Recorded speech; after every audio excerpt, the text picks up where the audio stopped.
देखो ना गाइस, देखो ना एयरपोर्ट आउनु लाग्यो एयरपोर्ट चाहिँ कहाँ हो चाहिँ आफै भ्यू गर्छु कि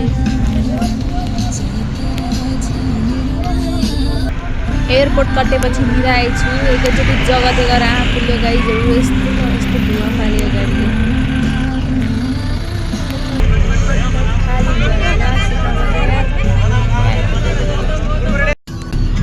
यस्तो राम्रो देखिन्थ्यो यो हिमालयबाट होइन लास्टमा क्यामेरा अगतिलो भएर चाहिँ राम्रोसँग देखिँदैन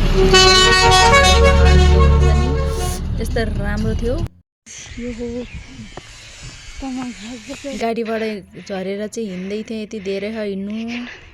यस्तो राम्रो छ यो 5 मिनट छ अब यहाँबाट 5 मिनटमा घर पुग्छ यस्तो छ यो ए रोड बनिसक्यो यो घरसम्मको फस्याङ गर्दा बल्ल बल्ल घर पुगेको थिएँ कसैले कुरा रहन्छ मलाई भात खानलाई सबैले खाएर बसेर छ अनि फेरि भोक लाग्यो अनि खाइँदैन यस्तो छ गाईहरू हाम्रो घर यस्तो भ्यू यस्तो हाम्रो यतातिर गाई साई छ अनि यो चाहिँ म हो जनी गाईहरू छोरी बाई गर्दे बाई यस्तो नि गर् ल दिदी रामसँग जानु है रामसँग जानु ल सपात गाईहरू सबैजना गएपछि हामी फेरि